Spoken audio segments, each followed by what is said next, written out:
Welcome everyone, I'm Monica, HR expert, helping foreigners reach their career goals and build lives in Korea. In this series, we explore the real stories behind international talents, building careers in Korea, the struggles, the turning points, and the opportunities. And today's guest has a very unique journey to share with us. Maelle, thank you for joining us today. Thank you for inviting me. Can you briefly introduce yourself? Yes, so I'm Maelle, I'm from France, and I studied smart cities engineering in France, and I went for the first time to Korea in 2022 as an exchange student, and I really loved the country, so I decided to come back, and now I'm working for overseas business department for a civil engineering company in Korea. So at first, what made you decide to build life in Korea? I would say it was quite personal feeling because it's not something very specific. I would say it's something as a whole. I really love the culture. I love food in general. I love eating food. So it was amazing also to try different types of food. And the architecture, I'm really into architecture of temples. Don't ask me why, I don't know. It's just I really loved it. And just an overall feeling inside of me that made me feel more happy and more complete. And I felt like I didn't need to have anyone else, just me here, So it was something that I could not really find in France, which was weird. So that's what made me want to come back here and make sure that it was something real, not just a feeling as an exchange student, kind of the rush, the adrenaline of discovering a new country. So yeah, that's how it started, everything. Experiencing the real life. Yes, the real life. Because obviously it's very different from being a student as an exchange student, so. Yeah, especially studying and working is different. Completely different. As far as I remember, you actually navigated different visa. Yes. Yeah, so you are on D4, H1, and all the different visas. So can you tell me more about that? How do you navigated the journey? Yeah, I mean, the first time I came here was the D2 visa for my exchange semester. And then I came back on an H1. So I wanted to take the whole year to make sure that I actually want to live here because it's not an easy choice to do, especially because I graduated a few months before and also I was starting to work in a very good company in France. So is it a good choice or not? It's kind of hard to leave everything behind me. So I took that first step of H1 and I think after maybe 3 or 4 months I realized, oh no, it's gonna be way longer time here than I actually first thought about. So I started doing a lot of networking during that time, and then I switched to D10 and I found a job, my first job, and then a second internship because I switched, and now I changed to the F27 visa. Yeah. Right. Actually, when we first met, you were back in France. Yeah, yes. I was still in France. Right, it's been a while. Yeah. Right. So what was life really like during your H1 and D10 visa? It was quite different feeling, because the beginning when I was still on an H1, it was my first time for many years without having to think about work or studies. So I really wanted to take at least 2 months as a whole break of not thinking about anything. So just having some time holidays and travel around the country.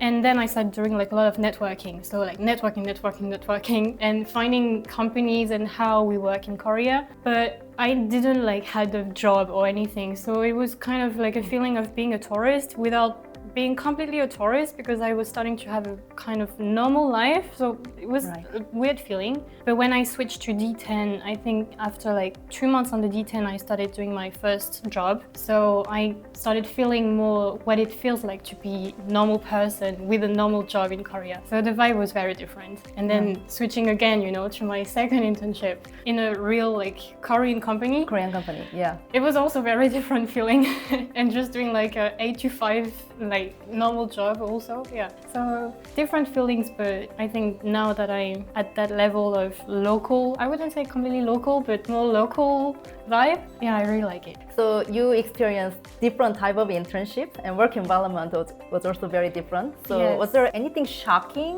when it comes to work culture in Korea? I could say shocking, but also not really, because we hear about it so often, you know, like through social media, many people talk about it. But what I see the most is mostly like people working for the K-beauty industry. I never saw anyone in civil engineering industry on social media, so I didn't know how it would feel like. And the first company I went to, it's actually like more international organization, so they're still very open to different cultures, and many people in the office are not Korean. So I felt like it was not very different from what I was used to, even if my company in France was obviously completely French. So that was not big culture shock. But I think when I changed to more like civil engineering company here, it was kind of different, but not shockingly different, you know.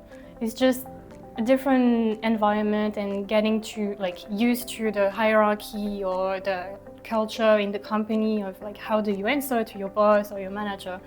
But there was, I think in general, the difference is not that big, not as big as we expect. I'm curious, how do you address your boss? I'm usually I just talk to them in Korean, usually, or 차장님, like this. 차장님, you keep the like title. Yeah, usually I keep the title and then I switch to English or Korean sometimes, but yeah. Do you speak Korean like a lot when you work? I don't speak that often in Korean because since it's the overseas business department, we have to deal with many companies abroad. So we use a lot of English, and all of the documents that we do for offers or like project management, it's mainly in English or the like local language of this country or this country. But then if it's like about documents or people within the company, we use a lot of Korean. So I need to at least read and listen and understand what they're saying, but I don't have to use that much Korean when I'm speaking. Do you think learning Korean would be helpful for job searching in Korea? How would you say? Yes, I think it's useful. It's not mandatory, but it helps a lot. Honestly, I cannot say I found my job because I speak Korean, but like if you don't speak anything, obviously it's gonna be harder. So if you can do it, then try to do it, or at least the minimum level of like showing that you're trying to learn it and that you're willing to do more and more. That's maybe more what they're expecting from us. More than, obviously now they're saying like, oh, you need topic 4, topic 5, or even like 6. But many of them, I think they're kind of agree for like letting it go a little bit if you show that you have motivation to learn. Yeah. You are now on F2 visa, Yes. the long-term residency visa, and also the other day I even like read your LinkedIn post. Yeah, you shared your journey, how you navigated by skipping E7 visa and directly went to F2 visa. So at first you probably expected you will probably follow E7 the path as many others do, right? So how did you navigate the journey? I'm someone who is very curious about how the process works. So even if I'm not at the first step, I usually look already at step 2, step 3, step 4. I think I started looking at the F27 without even having the D10 at that time, just because I was curious about like, oh, when I get the D10 and then the E7, what do I have to do to get to the F2 and maybe F5 one day? That's how I started my journey, but obviously I thought I would get like the E7 because it's the usual visa that we get when we start working here.